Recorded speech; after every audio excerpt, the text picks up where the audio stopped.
அதாவது நீ நீ வெட்டின நகம் அதுலேருந்து இன்ன வரைக்கும் நான் நகம் வெட்டலை. உனக்காக தாடி வளர்த்து முடி வளர்த்துக்கிட்டு ஒரு சன்னியாசி வாழ்க்கை வாழ்ந்தேன். ஆனால் உனக்கு கால்லையும் இருக்குது, காலில் நகை இருக்குது, இந்த 2 கால்லையும் நகை அப்படியே பெருசாக இருக்குது. அதை காட்டுறேன், அதையும் பார்த்துக்க. இதெல்லாம் உடஞ்சிருச்சு, இன்னொரு கால்லையும் இருக்குது. இதெல்லாம் ஏன் என்கிட்ட சொல்கிறேன் அப்படின்னா, வாழ்க்கைக்காக போயிருந்தவங்களாக இருந்தால் கொஞ்சமாச்சும் மனம் திருந்துவாங்க, மனம் உருவாங்க, மனம் வருந்துவாங்க.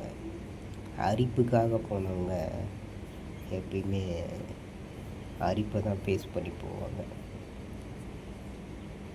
அரிப்புனா என்னன்னு உனக்கு தெரியும். நீ இப்படி அரிப்பு எடுத்து போகிறதுக்கும் நீ இப்படி அலைஞ்சி போகிறதுக்கும் என்னையே பயன்படுத்தின, என்னையே யூஸ் பண்ணன, எனக்கு ஏன் ஆசை காட்டின? ஒருத்தனுக்கு நம்மளை ஒப்படைக்கிறோம் அப்படின்னா அவனுக்கு ஃபஸ்ட்டு நம்ம சுத்தமானவளா, நம்ம சுத்தமாக இருக்கிறோமா அப்படின்றத கொஞ்சம் யோசிக்கணும், மல்லாந்து படுத்து யோசிக்கணும்.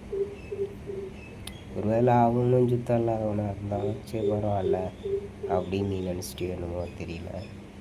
ஒரு இளைஞனும் ஒரு இளைஞியும் நமக்கு வரப்போகிறவ எவன் கைப்படாதவனாக இருக்கணும், எவனையும் அவன் பார்க்காதவனாக இருக்கணும் அப்படின்னு சொல்லி தான் யோசிப்பாங்க. நீ எப்படின்னு எனக்கே தெரியல. இத்தனை வருஷம் உன் கூட பழகியும் உன்னோட கேரக்டரு ஒன்று மட்டும்தான் தெரிஞ்சுது. நீ பார்ப்ப, பசங்களை நல்லா பார்ப்ப அப்படின்றது எனக்கு புரியும். மற்றபடி எப்படின்றத உன் கூட பழகின பிறகு தான் தெரியுது.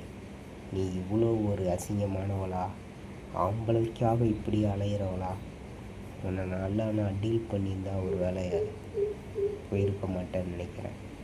உன்னை நான் நல்லா டீல் பண்ணாத விட்டதால தான் உனக்கு வேறு இடம் தேடிட்டியோ அப்படிலாம் ஒரு நாளும் நான் யோசிச்சிட்ருக்கேன்.